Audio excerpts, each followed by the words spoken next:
Hi everyone, this is Debbie Vornholt with Common Sense Landlording. Today I'm going to take a few minutes and talk about regular common maintenance items that pop up and ways that you can help to prevent an expensive repair bill. For example, we're in summer as I record this, and I'm starting to get a lot of air conditioning calls. It's not cooling very well, it's dead, whatever. Bottom line is I don't have cold air. Always be sure and ask the tenant a lot of questions, because sometimes you're able to troubleshoot from your cell phone, whether you're in your car, you're sitting at a desk, it doesn't really matter. Always be sure if they say it's dead, have them check the breaker in the panel box. If they tell you it's not cooling very well, your first question should be, how long ago did you change your furnace filter? Because many times maintenance will show up and the furnace filter is so clogged up, the unit can't possibly work. So you can't solve this problem every time, but sometimes you can. I always have them go out too and look at the exterior unit. If it's white, it's frozen up. Typically speaking, that means it needs some coolant. Not every time, but a lot of times it needs coolant. And guess what? When they show up to recharge the unit, they cannot do that if the unit is still frozen up. So if the tenant reports back to you that the unit is white, be sure and tell them to turn off the unit, because it has to unthaw before anyone can work on it.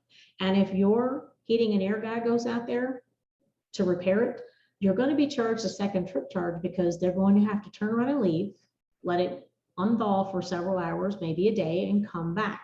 So that's just a helpful tip on that.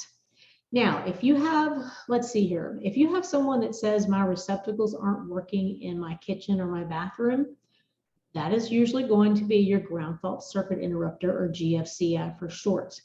Always instruct your tenants, especially at the move-in. There's some things that I go through at the move-in, and that's one of them. Said, hey, if your receptacles go down in the kitchen or the bathroom, there's some little buttons. Go push your buttons and then see if that helps. Many times that will help solve that problem, and it will just save you sending someone out there. Same thing if they call you and say, hey, the lights have gone out in the family room and in the bedroom. You know, a lot of times they're tied together. Send them to the panel box and make sure that a breaker hasn't flipped. Sometimes the breaker will flip and it's a simple turn it back on. That'll happen too if they use two hair dryers in two different bathrooms at the same time. Usually they're 15 amp breakers, and you cannot run your hair dryer in two different bathrooms at the same time. It'll trip the breaker every single time. Now, sometimes you've also got a breaker that's gone bad, in which case, you know, you're still going to have an electrician go out there. However, those are some quick tips to hopefully save you some money. I have a whole checklist of things that I go through anytime a tenant calls and says, hey, something is broken. So have those written down.